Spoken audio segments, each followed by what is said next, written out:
بما علمتنا وزدنا علما واصلح لنا شؤوننا كلها ولا تكلنا الى انفسنا طرفة عين يا رب العالمين. Alhamdulillah wa syukurillah. Apa kabar semuanya jemaah? Alhamdulillah. Sehat semua? Alhamdulillah.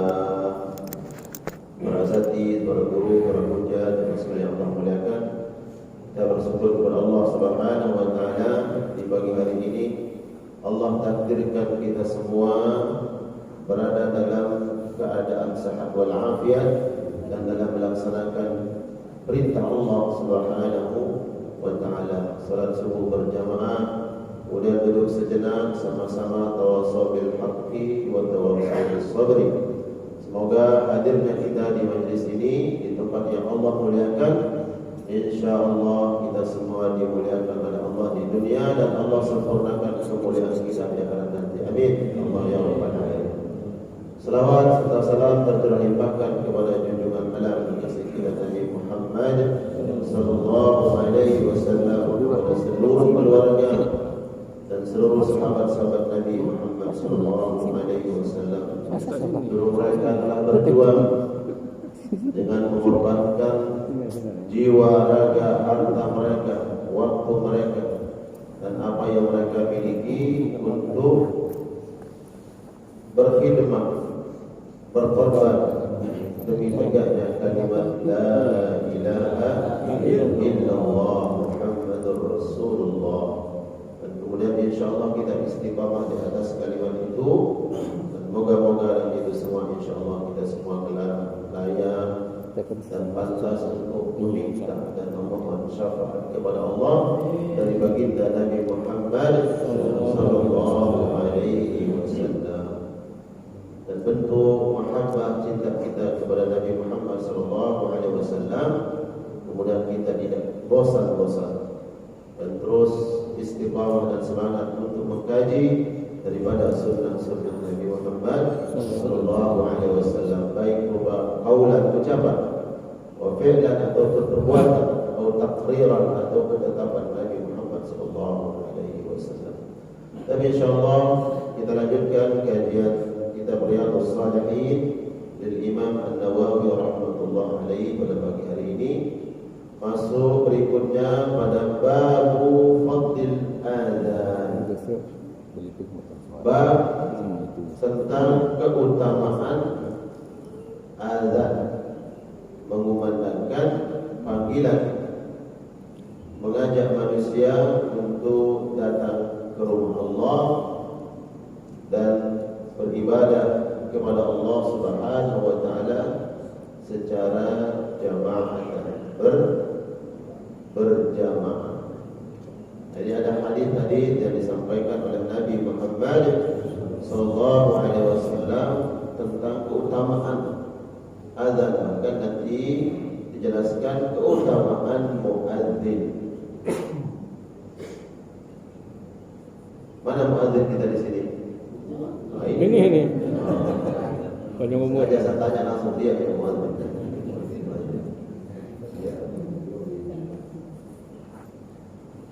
Nabi sallallahu alaihi wasallam, coba kita lihat hadis beliau tentang keutamaan azan. Pertama dan nanti keutamaan muadzin. Jadi bab demi bab sudah kita lewati, masuk kita pada bab ini.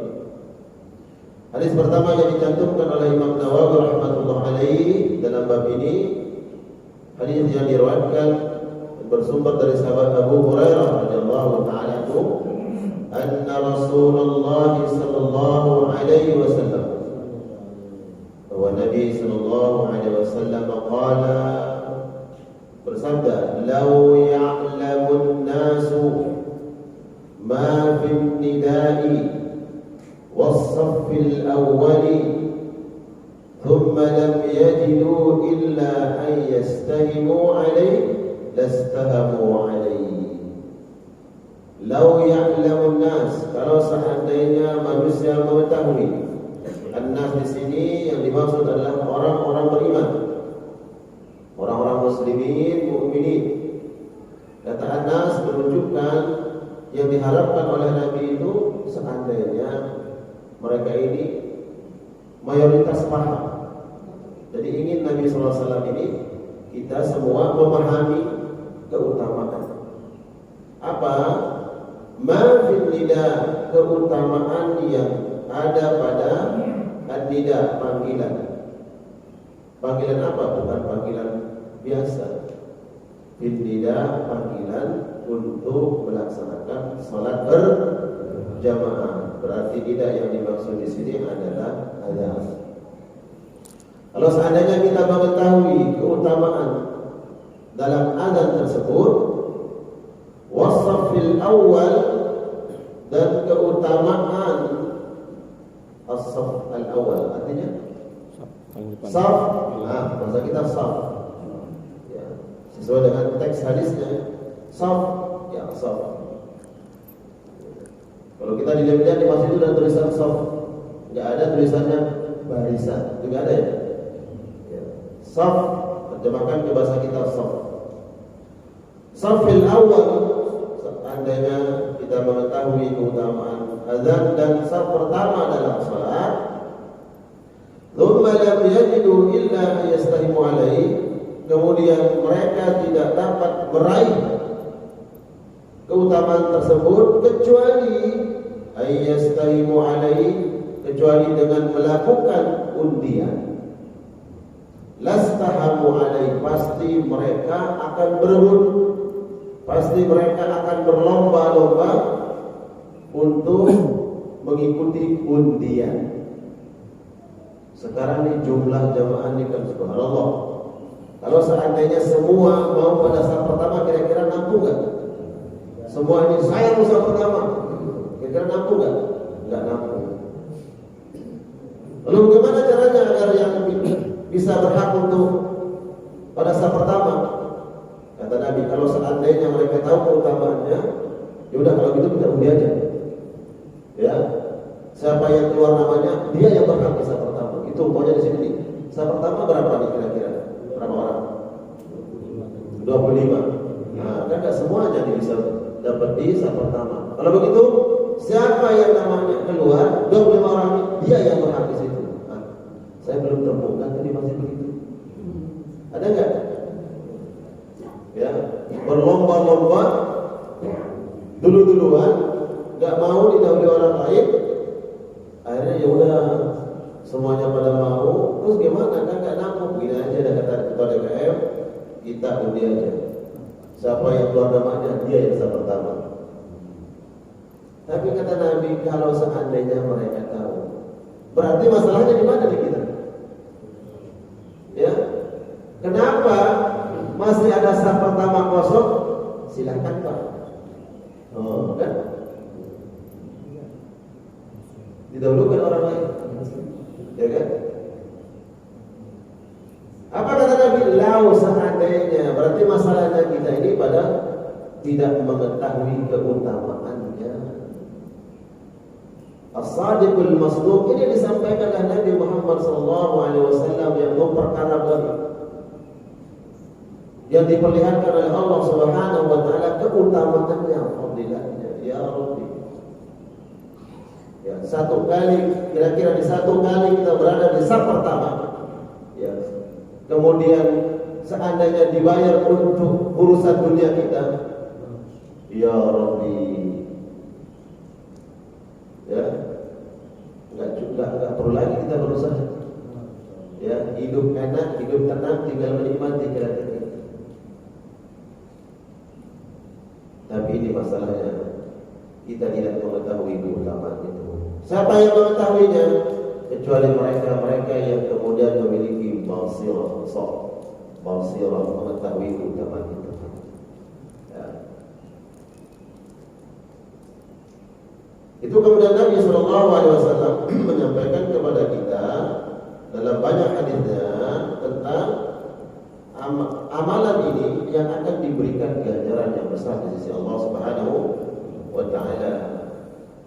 Sehingga kita terus dimotivasi, terus berlomba-lomba. Pada panggilan azan, dan di dalam hadis yang lain Nabi SAW menyebutkan tentang azan ini. Wa innahu la yasma'u mada sautil muadzin jinnun wala insun wala syai'un illa syahida lahu yaumal qiyamah. Ini terkait dengan azan. Sesungguhnya azan tersebut yang dikumandangkan oleh seorang muadzin, seandainya suara ini didengar oleh seluruh makhluk, baik dari golongan bangsa jin dan bangsa manusia, dan memang siapapun yang mendengar kalimat ini dari golongan bangsa jin, kemudian bangsa manusia dan seluruh makhluk-makhluk yang Allah ciptakan, kata Nabi, maka nanti di akhirat dia akan datang menghadirkan persaksian untuk orang yang mengumandangkan azan tersebut. Ya Allah. Pernah ada yang berlomba-lomba, kalau pegawai, kenapa? Saya yang azan. Yang lain bilang, enggak, saya yang azan. Ada yang udah rebut-rebutan untuk jadi muadzin. Silakan. Suara saya. Kalau seandainya kita tahu keutamaan itu, ya Rabbi, mungkin kita akan daftar tuh. Saya udah jadi muadzin tetapnya Masjid Raya. Ya, bukan orang yang kita cari, ya mungkin kita yang daftar. Mau terikat di masjid untuk terus menjadi muadzin. Ya. Karena kita sekarang bicara tentang bab ini, ya tetap bab an-nida, azan. Lain nanti bab sholat, dan lain bab sedekah, bab puasa, punya keutamaan-keutamaan sendiri. Ketika muadzin itu memanggil tuh, suaranya keras, ya. Dulu di zaman Nabi itu tidak ada pengeras suara seperti ini. Dipilihlah Bilal bin Rabah. Itu orang sahabat dari mana? Habasyah, Ethiopia. Itu sahabat yang suaranya subhanallah keras. Apa sebab? Karena memang semakin luas, jauh jangkauan suara ini, maka semakin banyak nanti makhluk Allah di akhirat yang akan memberikan persaksian. Nah, termasuk ini sekarang ada pengeras suara muadzin, azan.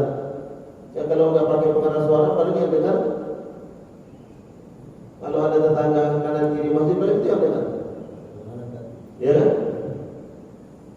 Sekarang pakai pengeras suara, ya sampai mana di jangkauan suara itu didengar tuh sama makhluk-makhluk Allah, bukan hanya sekedar manusia, bukan hanya sekedar bangsa jin, tapi makhluk-makhluk Allah yang lain, tumbuh-tumbuhan, binatang, nanti akan datang di akhirat menghadirkan persaksian bahwa dulu bulan ini telah menjadi muadzin, mengumandangkan kalimat Allah Subhanahu wa taala. Kalimat Allah itu persaksian, asyhadu an la ilaha illallah wa asyhadu anna Muhammadar Rasulullah. Kalimat tauhid.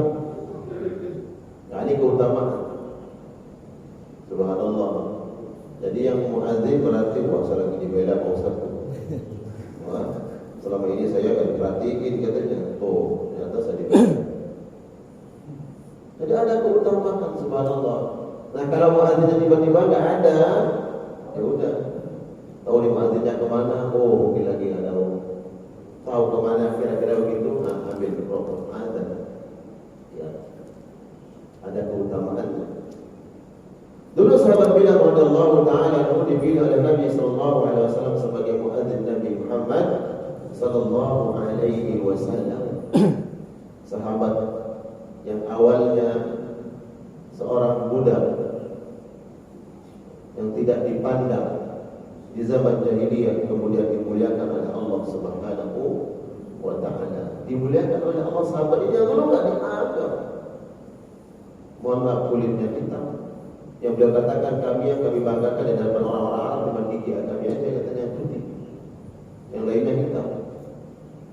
Tapi Allah memuliakan beliau di wabil khusus Bilal bin Rabah menjadi muadzin Nabi Muhammad sallallahu alaihi wasallam. Makanya nanti siapa yang betul-betul ikhlas karena Allah mengumandangkan azan, maka insyaallah nanti bersama Bilal bin Rabah insyaallah.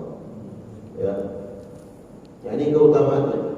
Nah, seandainya kita tahu keutamaan itu kata Nabi, niscaya kita akan melakukan undian ya untuk mendapatkan saf pertama dalam salat dan ingin mengumandangkan azan.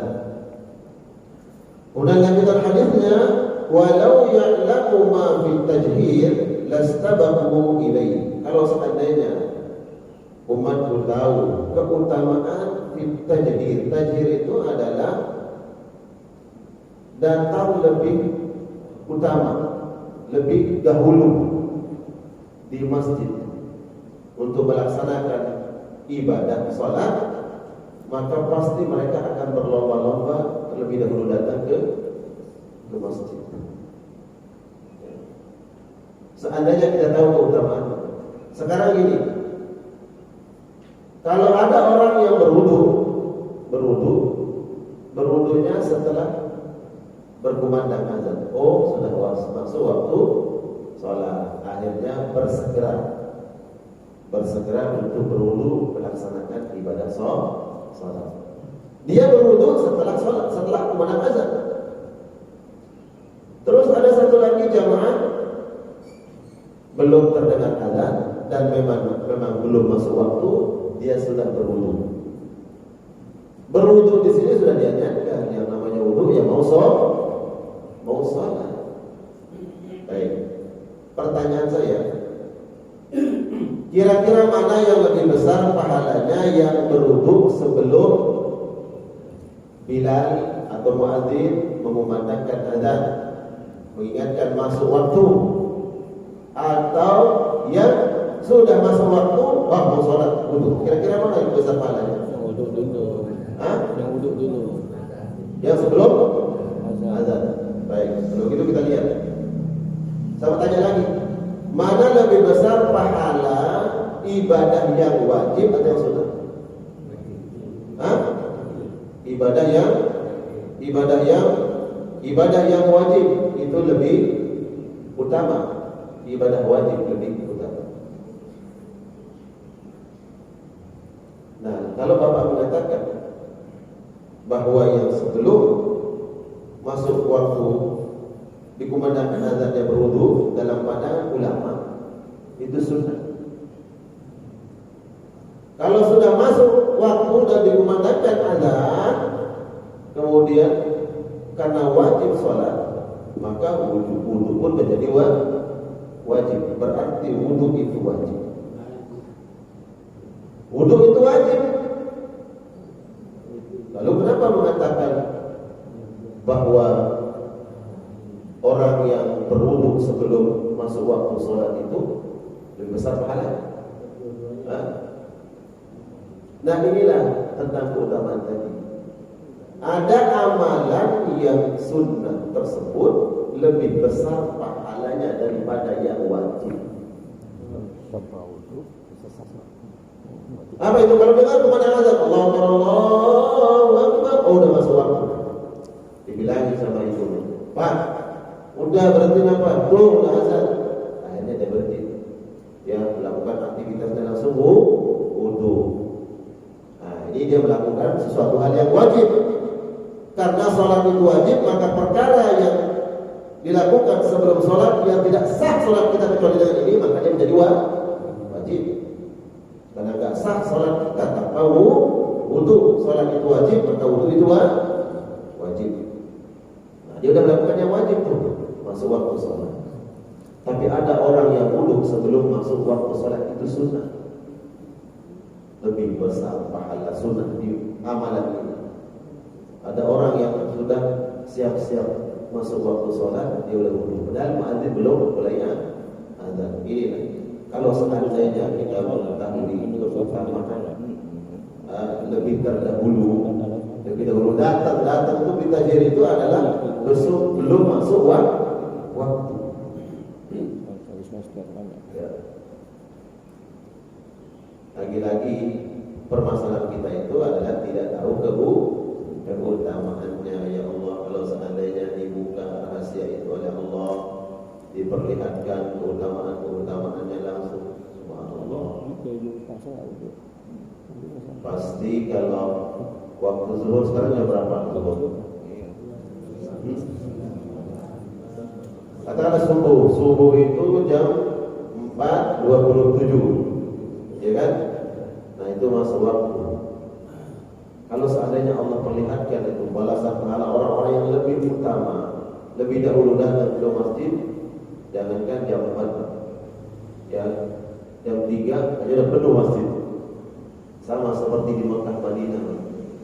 Kalau mau sholat di Raudhahnya, datang 2 jam sebelumnya enggak ada. Nunggu bila perlu habis sholat isya diam di situ. Ya, ngantuk-ngantuk enggak apa-apa di situ biar tetap dapat di Loh, kenapa orang berlomba-lomba di situ? Karena memang di situ kita paham betul keutamaannya. Di Raudhahnya Nabi Muhammad sallallahu alaihi wasallam. Bahkan kita rela berjam-jam duduk di situ, berzikir, bertasbih. Seandainya kita melihat tempat-tempat ibadah kita itu seperti keutamaan-keutamaan tadi, keutamaan bagaimana kita memiliki semangat seperti ibadah di Raudhahnya Nabi Muhammad SAW, maka masjid-masjid kita insyaallah makmur. Amin. Ya tentunya nggak bisa kita samakan, ada keutamaan sendiri.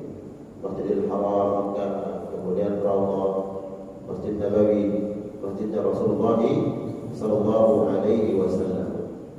Ini agar kita kemudian bersemangat, ya. Kemudian lanjutan hadisnya, walau ya'lamu ma fil 'atamati was-subhi la'atawhuma walau habwa. Kalau seandainya umatku itu tahu keutamaan salat berjamaah fil 'atamah, salat isya, was-subhi dan salat subuh, la'atawhuma walau habwa, niscaya mereka akan datang salat berjamaah di waktu isya dan di waktu subuh, walaupun harus dengan merangkak. Jadi sering kita dengar hadis ini.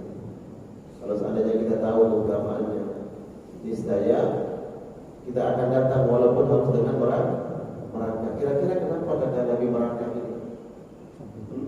Menunjukkan memang sesulit apapun kita bisa sampai ke tempat itu, kita pasti lakoni. Sesulit apapun. Kata merangkak itu pertama mengirim pesan bahwa kalau seandainya ya kau gak bisa jalan, ya, tapi harus merangkak, pasti kita akan merangkak. Atau kata ulama nih, kalau seandainya kamu terancam, ya, orang itu kalau perang itu, jadi ya kan pasukan kalau lagi perang itu apa? Dia apa? Kenapa? Dia nggak boleh berdiri, tahu kelihatan cepat kena. Dia Kalau seandainya kau terancam nyawamu, ya, kemudian banyak halangan dan rintangannya, kau akan selamat sampai di situ kecuali dengan merangkak. Pasti kita akan lakukan itu. Jadi rintangan, halangan, cobaan itu nggak lagi nampak, nggak lagi terlihat. Apa sebab? Karena yang nampak itu adalah keutamaan yang Allah berikan. Tapi sampai hari ini pernah ada lihat jamaah berangkat ke masjid?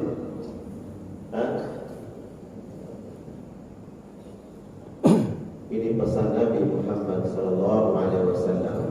Kita sebagai umatnya yang setiap tahun merayakan daripada maulidnya Rasulullah SAW, disampaikan seperti ini, maka insya Allah kita harus kemudian lebih yakin, lebih semangat dan membuktikan kecintaan itu bukan hanya lewat lisan, tapi bagaimana apa-apa yang diberitakan oleh Nabi SAW, ya, berusaha semaksimal mungkin, sekuat tenaga kita mampu mengamalkannya. Kecuali sudah berat, ada uzur yang betul-betul menghalangi kita datang dan sampai ke masjid, barulah kemudian kita sholat mungkin di rumah atau di tempat lain. Kalau dalam keadaan sehat walafiat tidak ada uzur, maka ingat di sini, seandainya kita tahu keutamaannya itu, keutamaan azan dan datang ke masjid, maka segera kita pergi rumah-rumah Allah Subhanahu wa ta'ala. Disebut di dalam hadis ini al-atam, yaitu waktu isya dan di waktu subuh. Apa sebab? Kenapa kira-kira disebutkan waktu isya? Waktu isya ini biasanya manusia sudah siap-siap untuk istirahat. Ya. Karena sudah siap istirahat, itu ruang enaknya salat di mana? Udah enaknya salat di rumah saja. Biasanya itu pilihan manusia. Kemudian yang kedua, waktu subuh. Kenapa disebut waktu subuh? Karena di waktu subuh inilah mayoritas, kebanyakan orang masih terlelap dan menikmati istirahatnya. Isya sudah siap-siap istirahat karena lelah capek bekerja, dan di waktu subuh dia sedang istirahat berat. Nah, kalau perkara dua yang berat ini mampu ya kita lakukan, maka semakin besar pahala utama yang Allah berikan. Al-ajru ala qadril masyaqqah. Besar dan kecilnya balasan pahala itu sesuai dengan besar dan kecilnya ujian, rintangan, cobaan, halangan. Ya. Dan ini pembuktian iman. Ya.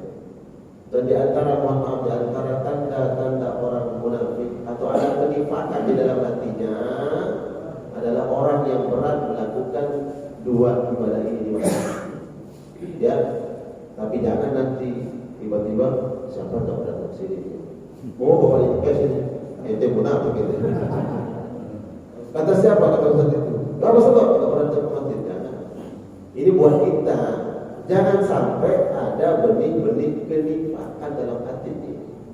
Benih-benih kemunafikan di sini. Munafik itu orangnya. Ya. Nifak itu adalah sifat tadi. Ini buat diri kita. Kalau menunjuk orang, menyalahkan orang, itu mudah, gampang. Tapi menyalahkan diri sendiri ini kan yang sulit. Mengintrospeksi, memuhasabah, mengoreksi diri sendiri yang sulit. Ya Allah, jangan sampai. Kalau sudah terasa nih, kok malas belakangan ini ya ke masjid, terutama di waktu subuh berat bawaannya, apalagi waktu isya, astagfirullah. Jangan beri kemunafikan sudah ada dalam hati ini. Bersihkan. Ya. Dan para ulama mengatakan kalau kau ingin menghirup udara segar, maka bangkitlah di waktu subuh, sholat berjamaah. Apa sebab? Karena udara itu belum tercemari oleh nafasnya orang-orang munafik. Kita baru lama. Karena orang munafik subuh masih terlelap tidur. Nah, ini kita bicara bukan di luar Islam, karena ada orang yang dan KTP-nya namanya siapa? Saleh. Namanya Muttaqi. Apa ada Pak Saleh di sini? Hah? Ada Pak Saleh? Mohon maaf Pak Saleh. Ya, Pak Muttaqi namanya Pak Saleh, Pak Muttaqi. Tapi tidak pernah nampak, tidak pernah terlihat di masjid. Ya. Nah, agar kemudian ini kita menghindari diri kita dari sifat-sifat kemunafikan. Nabi SAW mengisyaratkan tentang keutamaan muadzin. Ya. Keutamaan muadzin Nabi sebutkan di antaranya adalah adwalun nasi a'naqan yaumil qiyamah. Dia terkait muadzin. Orang yang paling panjang lehernya nanti di akhirat itu adalah para muadzin. Yang paling panjang lehernya, aqwalu a'naqan. Yang paling panjang lehernya. Kenapa? Kenapa yang paling panjang lehernya? Apakah memang nanti itu panjang lehernya begitu? Baik, coba kita lihat di sini. Mohon maaf. Perempuan biasanya yang cantik itu yang pendek lehernya atau panjang lehernya? Oh, ya. Iya, kan begitu kata orang, betul nggak? Ya. Itu satu. Kedua, kalau sekarang umpamanya ada binatang-binatang yang berkumpul di situ, seluruh binatang berkumpul. Di situ ada gajah, punya gede. Kira-kira makhluk apa yang paling cepat kelihatan? Kalau semua makhluk binatang berkumpul.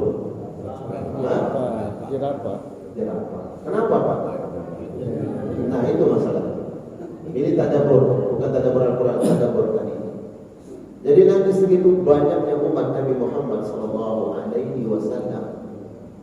ya, dari lahirnya Nabi Muhammad diangkat menjadi Nabi dan Rasul sampai hari kiamat nanti, berapa miliar jumlah umat Nabi Muhammad SAW berkumpul tuh umat Nabi. Lalu bagaimana cara Nabi SAW mengenal umatnya? Mereka yang senantiasa menjaga wudhunya ada tanda-tandanya, wajah bercahaya. Oh, untuk mereka yang senantiasa menjaga wudhunya.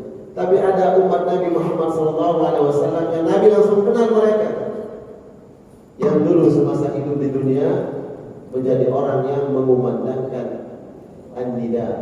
Kenapa? Dilihat, oh ternyata mereka itu umat. Sebagaimana kita mengenal melihat jerapah di antara kelompok binatang-binatang yang lain, begitulah Nabi akan mengenal kita. Mungkin orang ini wajahnya tidak sebercahaya orang yang senantiasa menjaga wudhunya tadi, tapi dia punya maziyah, dia punya keutamaan, keistimewaan. Ya. Orang yang menjaga wudhunya nanti diberikan keistimewaan, dikenal oleh Nabi. Nampak wajah-wajah mereka bercahaya. Dari jauh Nabi lihat, oh umatku yang senantiasa menjaga wudhunya, wajahnya bercahaya. Oh ini umatku yang menjadi muadzin, diketahui oleh Nabi Muhammad SAW. Nah kemudian ulama berbeda pendapat mana yang lebih utama. Apakah muadzin yang mengumandangkan azan mengajak manusia untuk sholat berjamaah, atau imam yang memimpin sholat? Nah kira-kira mana yang lebih utama? Muadzin atau imam yang memimpin sholat? Muadzin. Muadzin itu yang ngajak orang. Nah, kita pakai dulu. Muadzin yang mengajak orang. Gara-gara muadzin mengajak orang, ngumpul manusia dipimpin oleh satu orang untuk sholat berjamaah. Tapi dia yang pertama kali ngajak. Al-Quran menyebutkan, dan ini riwayat dari Ummul Mukminin Aisyah radhiyallahu taala, bahwa ayat ini turun menjelaskan tentang keutamaan muadzin, yaitu di dalam surat Fussilat ayat 23. Allah Subhanahu wa taala berfirman, "Wa man ahsanu qawlan mimman da'a ila Allah wa 'amila shalihan wa qala innani minal muslimin." Siapakah orang yang paling baik ucapannya? Ayat ini Al-Quran turun berkaitan tentang muadzin. Siapakah orang yang paling baik ucapannya, yang mana dia menyeru manusia, da'a ilallah, mengajak manusia untuk mengibadahi Allah. Ada yang mengatakan ini maksudnya adalah para dai, ya, yang menyeru dan mengajak manusia untuk menyembah Allah. Ummul Mukminin Aisyah mengatakan ayat ini turun terkait tentang muadzin. Apa sebab? Karena orang yang paling jujur dengan apa yang dia ucapkan dan dia ada itu muadzin.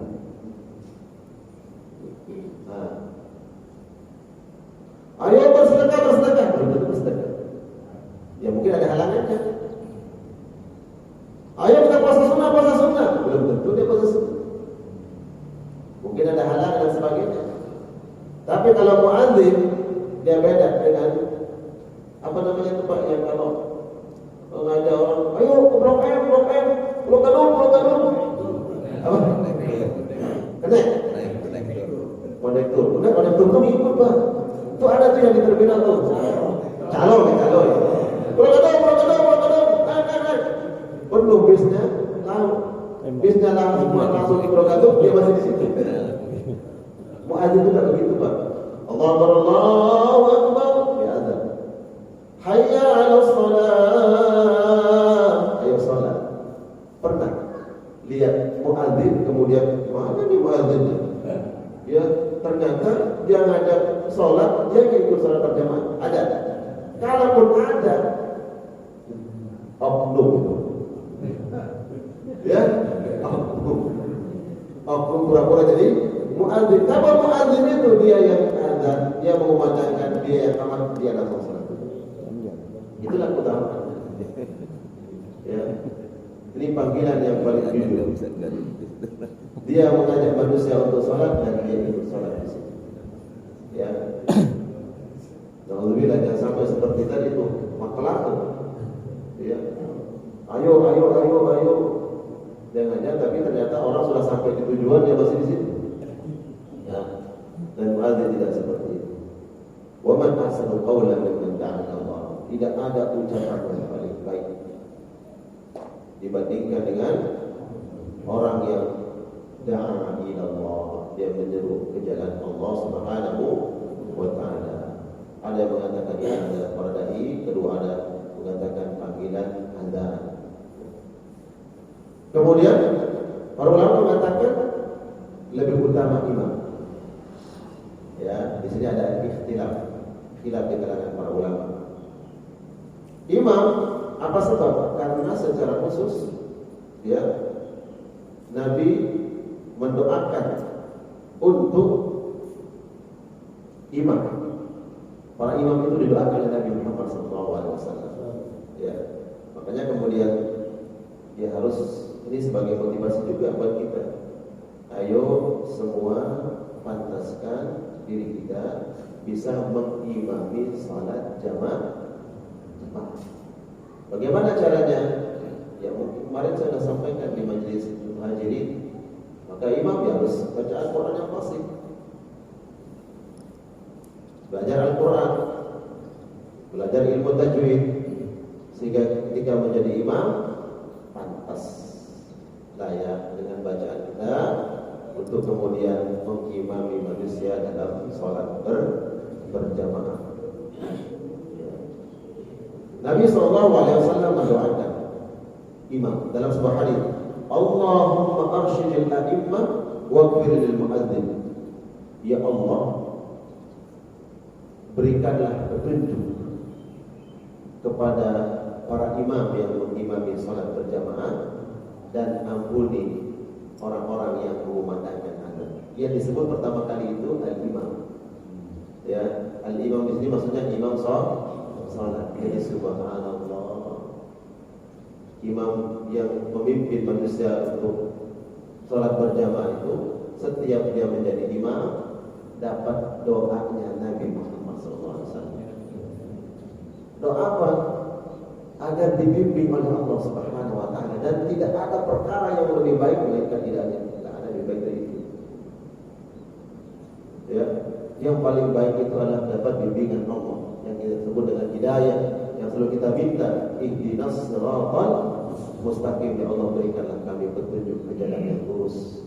Kita berulang kali minta Allah, ya Allah ihdina, berikan petunjuk. Belum tentu doa kita diterima oleh Allah. Ya, tapi kalau Nabi yang doakan kira-kira diterima tidak? Iya, diterima oleh Allah Subhanahu wa taala. Nabi sudah meninggal dunia, dia sudah doakan. Maka siapapun yang kemudian menjadi imam masuk mendapatkan doanya Nabi Muhammad SAW. Begitu juga kalau muadzin didoakan oleh Nabi, Allahumma ighfir lil muadzin.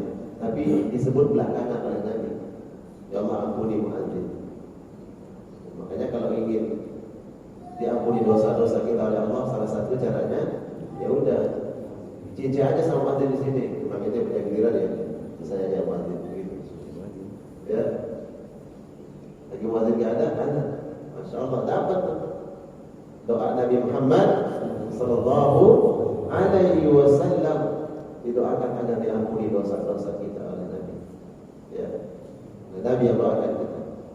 Nah, disebut pertama kali urutannya adalah al-imam baru muadzin. Ini kata ulama menunjukkan bahwa yang lebih utama itu imam. Kemudian dalil ulama yang mengatakan imam itu lebih utama karena Nabi SAW beliau tahu keutamaan azan, tapi tidak azan.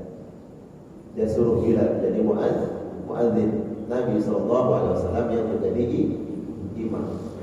Karena Nabi menjadi imam, maka tidak ada keutamaan yang lebih utama dibandingkan sesuatu amalan yang dilakukan dan diprioritaskan oleh Nabi Muhammad SAW. alaihi wasallam menjadi imam dalam salat, ya, dan menjadi muadzin. Allah. Nah, jadi ini sebenarnya agar kemudian kalau terkait dengan imam agar kita termotivasi, ya, agar pertama memahami hukum-hukum salat. Ya, jangan sampai menjadi imam kita tidak paham tentang apa-apa yang terkait dengan salat. Apa yang membatalkan salat? Kalau kita batal bagaimana caranya? Ya kan? Imam jadi imam kemudian batal salatnya. Bagaimana caranya? Dia tafarruq, dia keluar dari jamaah. Siapa yang menggantikan? Orang yang di belakang imam, maju menggantikan imam dalam salat. Kemudian kalau seandainya dia lupa daripada perkara-perkara dalam salat, dia tahu cara menggantinya dengan sujud sahwi. Dia saja pahami. Jangan sampai kemudian pernah terjadi ketika Imam Syafi'i rahmatullah alaihi datang ke Baghdad. Beliau Syafi'i datang ke Baghdad ingin bertemu dengan Al-Imam Hasan Asy-Syaibani. Mampirlah di sebuah masjid, dia orang baru di situ. Salat di belakang imam. Kemudian imam ini lupa tasyahud yang pertama. Ya, lupa tasyahud yang pertama, dia lupa. Dalam riwayat bukan tasyahud pertama, mestinya dia harus bangkit dalam salat untuk mengambil rakaat yang keempat, tapi dalam rakaat ketiga kemudian tasyahud dan kemudian salam. Dia jamaah. Kata Nabi, ju'ilal imam yuqtamma bihi. Imam itu untuk diikuti. Apapun gerakannya udah ikuti aja. Seandainya sudah kita tegur, subhanallah, subhanallah, dia masih terus, maka makmum enggak boleh tafarruq. Keluar dari jamaah enggak boleh, tetap ikuti aja. Yang namanya imam ikuti. Yang Imam Syafi'i kali tegur dia tetap salam, dia ikuti Imam Syafi'i. Ternyata apa? Setelah itu ramai di jamaah. Kenapa kau jadi imam? Enggak tahu yang harus kamu lakukan kalau kamu salah. Mestinya kan harus bangkit. Kalau lupa bilangan maka ganti dengan sujud sahwi. Nah, akhirnya kemudian Imam Syafi'i mengajarkan tentang bagaimana pelaksanaan apabila seseorang lupa dalam bilangan rakaat. Dan subhanallah, ini orang yang menjadi imam saat itu dia belum paham tentang hukum fikih, kemudian terkenal menjadi murid dari Imam Syafi'i rahimahullah alaihi. Nah, dalam perkara ini berarti kita harus paham ketika menjadi imam, kalau salah bacaan atau kemudian ada yang terlupa, bagaimana kemudian kita sempurnakan dengan sujud sahwi. Pantaskan seperti itu, agar kemudian kita mendapatkan doa-doa Nabi Muhammad sallallahu alaihi wasallam. Jadi keutamaan imam ini lebih utama daripada muadzin, karena Nabi sallallahu alaihi wasallam menjadi imam, bukan menjadi muadzin. Kalau seandainya muadzin itu lebih utama dibandingkan imam, niscaya Nabi pun akan adzan gitu. Tapi dia berikan tugas itu kepada siapa? Bilal bin Rabah, dan satu lagi muadzin Nabi Muhammad sallallahu alaihi wasallam namanya Abdullah bin Ummi Maktum. Itu kita muadzin Nabi Muhammad sallallahu alaihi wasallam dua, Bilal dan Abdullah bin Ummi Maktum. Tapi jemaah sekalian Allah muliakan, kajian kita pada pagi hari ini bab fadil adzan, keutamaan adzan. Bagi ada yang ingin bertanya sampai menunggu waktu, silakan. Ada yang ingin bertanya? Siapa Ustaz? Assalamualaikum warahmatullahi wabarakatuh. Waalaikumsalam warahmatullahi wabarakatuh. Terima kasih sekolah dan tiga barangkali. Yang kami tanyakan Pak Ustaz, keutamaan masalah datang lebih awal ke masjid. Datang lebih awal ke masjid. Ya. Adabnya kan harus wudu dulu Pak Ustaz. Ya. Kemudian kita melaksanakan sholat tahiyatul masjid. Ketika belum adzan berarti kan sudah wudu dulu. Yang kami tanyakan, apakah sudah dapat keutamaan wudu ketika dia sudah berada di masjid Ustaz? sudah berada di masjid, tempat kita ketika adzan kita wudhu lagi cukup, tidak usah wudhu lagi kita di masjid Pak Ustaz. Kemudian yang kedua masalah adzan Pak Ustaz. Adzan ini kan sudah ada petugasnya Pak Ustaz. Sudah ada petugasnya sehingga kita ini kan nggak enak kalau kita adzan. Nah, bagaimana supaya kita mendapatkan keutamaan adzan Pak Ustaz? Apakah ada cara-caranya? Karena kan ada juga orang yang selama hidupnya nggak pernah adzan Pak Ustaz. Sampai lupa. Ya. Jadi, apakah ada keutamaan ketika kita tidak adzan mendapatkan keutamaan adzan? Terima kasih Pak Ustaz. Assalamualaikum. Waalaikumsalam warahmatullahi wabarakatuh. Baik. Tadi saya sampaikan bahwa apabila seseorang berwudu sebelum masuk waktu sholat itu memang mendapatkan keutamaan, ya, pahala lebih besar daripada yang berwudu setelah masuk waktu sholat. Seandainya Bapak sudah berada di masjid dan itu belum masuk waktu sholat, kemudian berwudu, kemudian azan ingin berwudu lagi, begitu kan? Ingin berwudu lagi, apakah mendapatkan keutamaannya? Islam itu tidak memberatkan, ya. Tidak harus mengulang wudunya karena sudah wudu tadi. Adapun kalau mentajidid wudu artinya memperbaharui wudu. Pertama, karena khawatir saya tadi batal atau tidak. Ya. Kalau dia ragu, tapi lebih yakin dia, yakin bahwa saya tidak batal, akhirnya dia tajidid wudu. Itu mendapatkan keutamaan memperbaharui wudu. Karena ada perintah Nabi SAW, orang yang nanti dimudahkan di akhirat mendapat cahaya di akhirat, di saat orang berada dalam kegelapan, orang yang mendapat cahaya itu adalah orang yang sering berwudu. Nah, sering berwudu ini maksudnya sebenarnya bukan sering berwudu, wudu lagi tidak, tapi orang yang menjaga ibadah, salat wajib dan menjaga ibadah salat sunnah. Karena tidak bisa dilakukan dua ibadah ini, baik sholat wajib ataupun ibadah sunnah, sholat sunnah, kecuali dengan wudu. Tapi Nabi tidak menyebut sholatnya, menyebut wudunya. Dia memperbanyak wudu. Memperbanyak wudu itu maksudnya adalah mereka yang senantiasa menjaga ibadah wajib dan ibadah sunnah dalam perkara sholat. Nah, kalau kita ingin mentajidid wudu, memperbarui wudu boleh, ya. Tapi jangan itu kemudian memberatkan. Apalagi kemudian di saat kita hemat air umpamanya, ya kan? Di saat hemat air, maka sesuatu mentajidid wudu ini bukan menjadi prioritas. Ya. Nah, kalau itu menjadi memberatkan, tidak boleh. Agama ini tidak datang untuk memberatkan kita. Kalau sudah wudu sebelum waktu sholat kemudian digunakan azan, ya udah cukup dengan wudu itu. Sebagai Imam Syafi'i rahimahullah alaih, Imam Syafi'i itu beliau wudu salat isya, kemudian sampai salat subuh, ternyata beliau nggak wudu. Ada yang melihat, wah ini mantap, apa ini katanya orang alim. Ya. Malam dia tidur, masuk salat subuh, kenapa dia nggak wudu? Ada itu yang melihat. Tadi ditulis dalam kisah ya, tentang beberapa Imam Syafi'i. Ternyata setelah ditanya, ya Imam, bukankah salah satu yang membatalkan wudu itu adalah zawalul akal, hilangnya akal. Jika hilangnya akal itu bisa permanen, itu orang hilang akal, batal wudu. Atau temporernya orang ayat, hilang akal, batal wudu, temporer. Ya. Atau temporer karena tidur, hilang akal karena tidur, maka batal wudu. Bukankah zawalul akal itu adalah membatalkan wudu? Dan itu termaktub dalam kitab Wahai Syafi'i. Kenapa engkau menyelisih perkataanmu sendiri? Kata Imam Syafi'i, mohon maaf, saya bukannya tidak wudu. Pertama, saya tidak batal wudu saya. Malam itu saya tidur bukan ngorok, tapi memikirkan hukum. Kalau ada masalah begini, bagaimana hukumnya? Terus dalilnya apa? Ayat Al-Quran apa? Hadis apa? Dari isya sampai subuh. Subhanallah. Keturunan Nabi Muhammad SAW, Imam Syafi'i rahimahullah. Ya.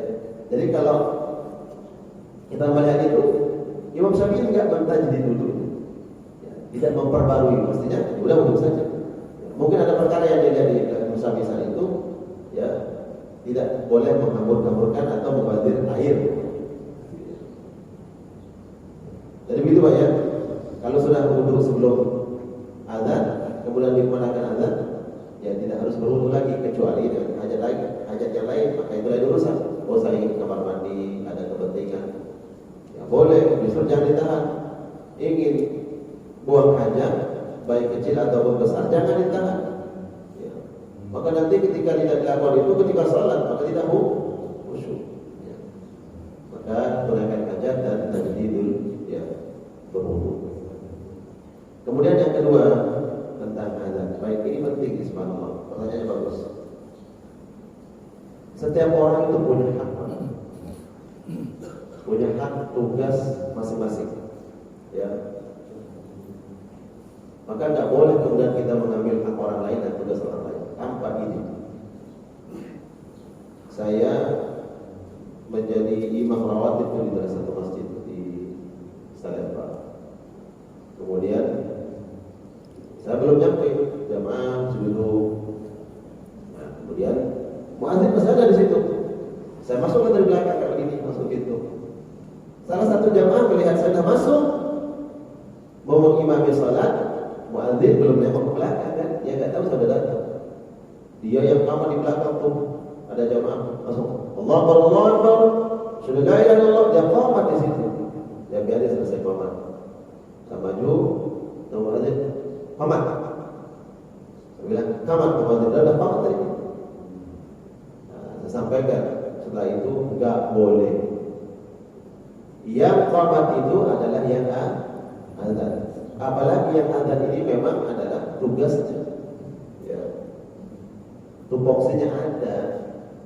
Jangan ambil tugas pokok orang lain kecuali kalau kita redai. Saya ingin dapat keutamaan azan. Boleh nggak saya gantikan? Oh boleh, tapi ingat ya, ya nanti kalau tanda tangannya saya, gitu. jangan ambil ya, oh nggak apa-apa. Kecuali kita diizinkan itu, boleh kalau diizinkan. Tiba-tiba datang kemudian mengambil haknya, nggak boleh. Apalagi kita belum masuk waktu sudah kemudian siap-siap mengambil hak orang, nggak boleh. Justru bukan keutamaan yang didapatkan. Nabi SAW memberikan tugas kepada Bilal itu, maka sahabat yang lain ada yang berani tiba-tiba qomat azan itu juga ada berani, karena mereka tahu yang qomat itu adalah yang azan. Enggak boleh yang qomat itu orang lain, kecuali mana di muazzinnya. Kalau muazzinnya kayak tadi itu maklar itu, baru boleh. Ya, dia azan, ajak orang terus tengok di mana muadzin? Muadzin mana? Enggak tahu, pergi. Nah, barulah kita bawa. Kalau muadzinnya masih ada, biarkan muadzinnya nanti yang qamat, dan qamatnya muadzin harus atas perintah imam, bukan atas perintah makmum. Paham kita ya? Atas perintah imam. Mohon maaf, walaupun kita ketua DKM, ketua DKM beritain, komat. Muadzin dan takut aja ketua DKM kan. Tapi kita harus paham, nggak boleh, itu bukan hak kita. Imam yang bilang. Jadi kalau kita mengikuti sunnah Nabi, mengikuti sunnah Nabi SAW, tidaklah muadzin itu qamat melainkan atas perintah daripada imam. Nah, perintah imam itu sekarang kan banyak isyaratnya. Ya, tidak harus mengatakan ayo qamat. Ketika dia sudah selesai salat sunnah, jadi ya udah itu isyarat, udah qamat. Tanpa harus. Kenapa dia enggak qamat? Imamnya belum bilang. Ya enggak harus begitu. Ya. Ya kalau imamnya sudah diam begini, tinggal nunggu, ya udah qamat enggak apa-apa. Ya. Atau imamnya sudah datang dan memang agak telat imamnya dan itu mungkin untuk qamat, kita imam gimana ada isyarat, udah qamat. Ya. Begitu juga tadi qamat muadzin, jangan tiba-tiba azan tanpa berkoordinasi dengan yang punya. Ya, enggak dapat keutamaan nanti. Masuk waktu mestinya harus dikumandangkan azan, tapi muadzinnya belum ada. Apakah uzurnya syar'i atau Allahu a'lam bisawab, boleh di situ. Ya. ad-daruratu tubihul mahdurat dalam fikih. Sesuatu hal yang darurat itu menyebabkan yang haram menjadi halal. Contoh orang yang kehabisan bekal, tidak ada yang dia makan, berada di dalam hutan, tidak ada yang dia makan kecuali binatang yang haram. Kira-kira boleh nggak dia makan binatang yang haram itu untuk menyambung hidupnya? Boleh. Ya, dalam fikih. Tapi jangan sampai kenyang, Pak. Oh, ini nyambung berbanyak enggak? Tapi ini jelas satu bukan untuk kenyang, untuk nyambung sebentar, nanti mudah-mudahan dapat yang halal. Begitu juga tadi, daruratnya ini muadzinnya mana? Kok enggak ada? Ketimbang enggak ada azan, ya kan? Maka silakan. Karena itu maksud pada darurat tadi dikiaskan seperti itu. Barakallahu baik, itu pertanyaan pertama. Silakan ada lagi? Ada, Pak. Ya. Mohon maaf dulu, Pak. Sohibul soal subhanallah. Ini tadi lebih dahulu. Betul. Misal saya tanyakan tentang sab pertama tadi. Sab pertama. Kemudian mengatakan sab terbaik. Ya. Sab terbaik. Tapi karena kita sering menemukan di masjid itu sab pertama itu tidak jadi sab terbaik. Contoh di masjid kita ini sendiri, ini ada karpet yang dipotong karena ada tiang, otomatis mengurangi jarak tempat sujud. Dan kalau saya di situ seandainya lantai agak tinggi, itu gimana caranya? Kalau saya sujud itu nggak bakal terasa nyaman. Kalau mundur akan mengganggu daripada orang belakang begitu. Ini penyelesaiannya bagaimana? Ya, penyelesaiannya insya Allah kita selesaikan masjid kita, insya Allah. Amin. Pak Ketua ya. Selesaikan masjid, kemudian tata dengan baik, rapi biar nyaman, selesai urusan. Ya, karena masalah Bapak belum tentu menjadi masalah buat orang lain. Mohon maaf, ya kan? Ketidaknyamanan Bapak di sini. Masalahnya ini tadi sampaikan sab pertama adalah sab terbaik. Ya, betul. Kalau terbaik itu dari tempatnya dan lain-lain. Ya, betul. Karena urusan RT kita paham sab pertama terbaik ada meja segala macam. Di dalam masjid sab terbaik langsung dipotong kain. Berarti memang masalah kita ya. Ya, masalah kita bersama, Pak. Kita selesaikan insya Allah masjidnya. Biar selesai masalah kita semua. Insya Allah sepakat? Ya, sepakat gitu ya. Insya Allah. Baik. Assalamualaikum warahmatullahi wabarakatuh. Ya. Jadi dari itu ya, dan dia di depan itu 25, itu yang nomor 1, yang nomor berapa, yang di mana posisinya? Mungkin di belakang imam. Ya. Terus yang nomor 2 terus berderet ke kanan atau ke kiri. 2, 3, 4, 5 gitu kan. Ya. Terus yang posisi di belakang imam, misalnya itu ditempatin orang yang tidak bisa mungkin baca Al-Quran, bacaannya kurang bagus, apa diperbolehkan? Ini masalahnya karena sewaktu-waktu akan menggantikan imam. Ya. Itu. Nah, terus yang kedua masalah azan.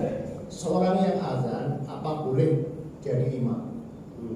Nah ini misalnya kalau imamnya kebetulan berhalangan, Ya. perangkap apa diperbolehkan? Atau orang yang di belakang imam itu harus yang muadzin, atau mungkin orang lain yang memang dipandang bacaannya bagus. Ya. Terus yang kedua, misalnya yang ketiga, ini masalah azan. Azan itu ada orang yang adanya bagus, ada yang adanya kurang. Mungkin orang yang adanya kurang itu mempersilahkan kepada orang yang adanya lebih bagus, iramanya bagus, tajwidnya bagus, gitu. Nah, begitu Ustaz. Pertanyaan saya. Terima kasih. Assalamualaikum. Waalaikumsalam warahmatullahi wabarakatuh. Baik, jadi di belakang imam, kalau sholat berjamaah banyak, ya maka mudah sebenarnya kita langsung memenuhi saf itu. Berbeda kalau seandainya jamaahnya hanya 2 orang, ya 2 orang. Maka dalam sunnah imam di belakangnya, di belakang imam langsung, itu jamaah pertama. Ya, jamaah pertama. Kemudian jamaah kedua, tadi saya sebut ada dua jamaahnya. Apakah ngambil di kanan imam atau yang di kiri imam? Nah, ini jadi pertanyaan. Nah, dalam empat mazhab ada perbedaan. Yang paling kuat itu adalah setelah di belakangnya imam itu ngambil sebelah kanan. Yang ngambil di sebagian yang kanan. Kemudian baru ke bagian kiri. Nah, setelah kiri disebutkan adalah baru nyambung ke kiri satu orang baru ke kanan. Paham ya?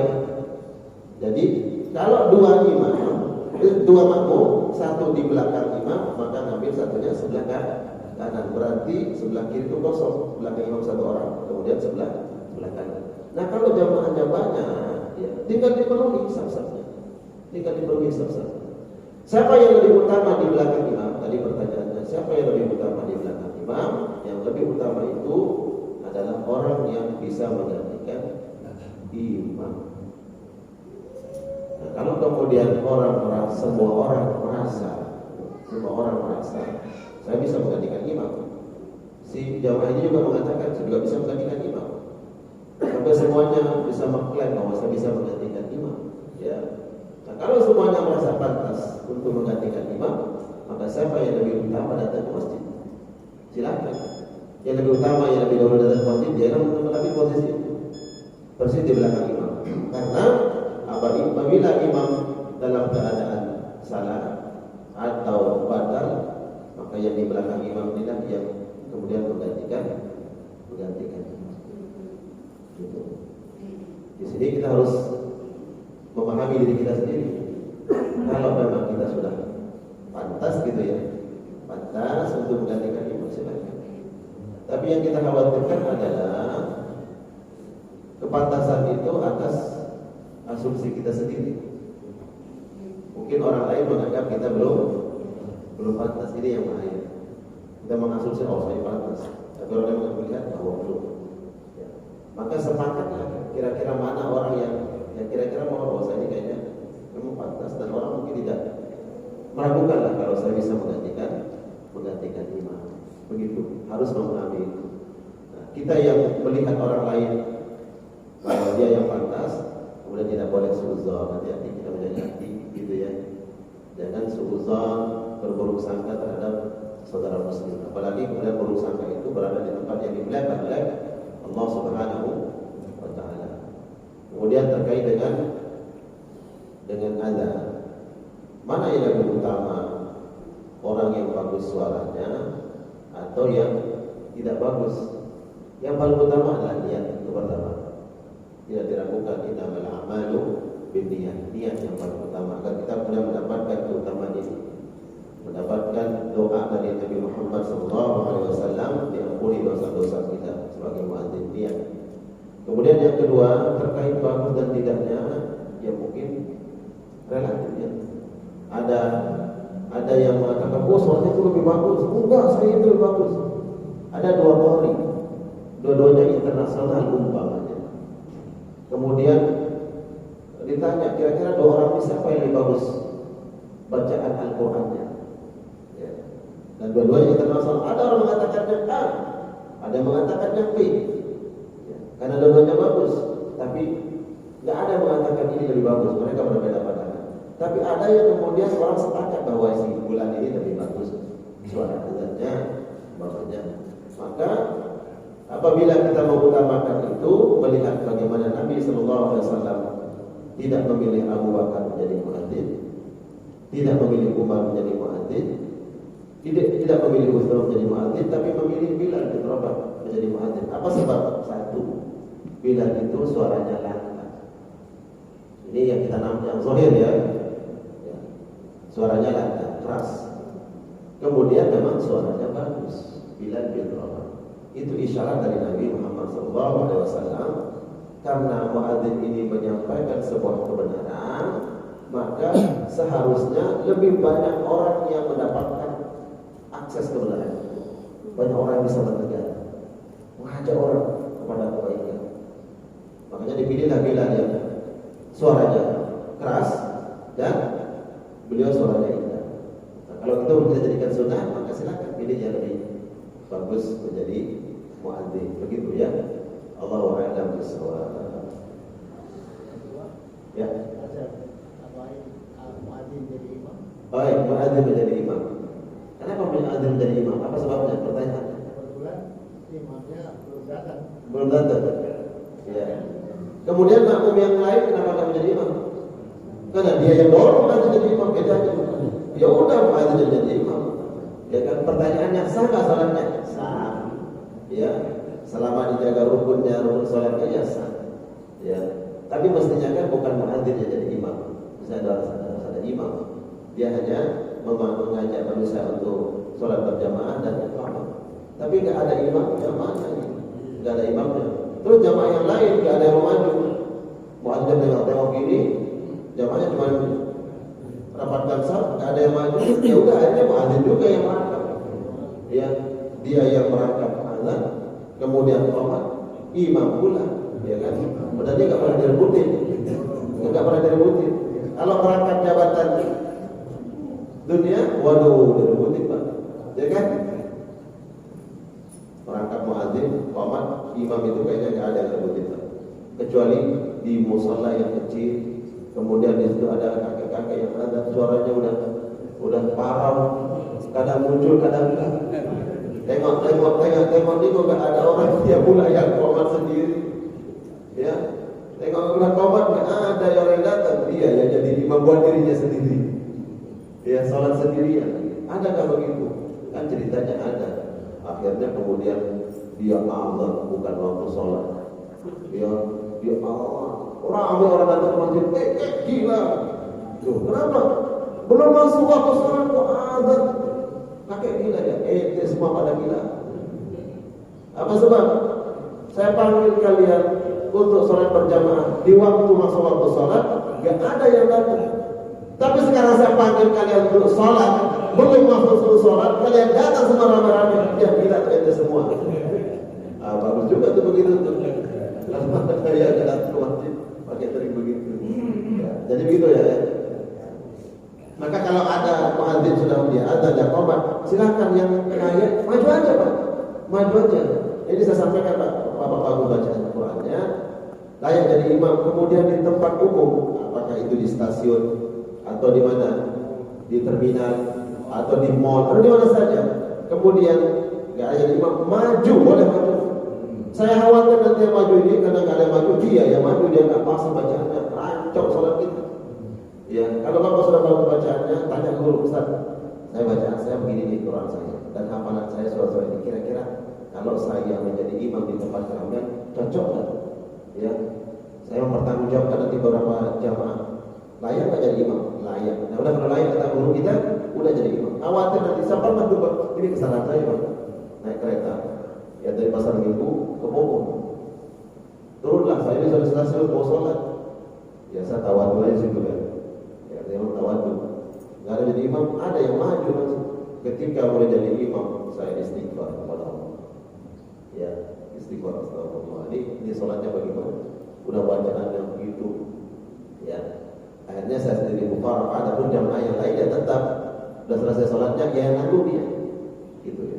Nah artinya yang saya sampaikan bahwa kalau kita bacaan kita sudah bagus dan layak jadi imam, silakan menjadi imam di tempat yang tadi saya sebutkan. Khawatir nanti yang maju itu bukan yang bagus bacaannya, bukan kita ingin sok, bukan ingin sok. Begitu juga kalau tiba-tiba kita di keramaian ada orang tiba-tiba maju jadi imam dan bacaannya bagus, dia pengen kita riwayatnya bagus. Jangan semua soal itu ujian buat kita.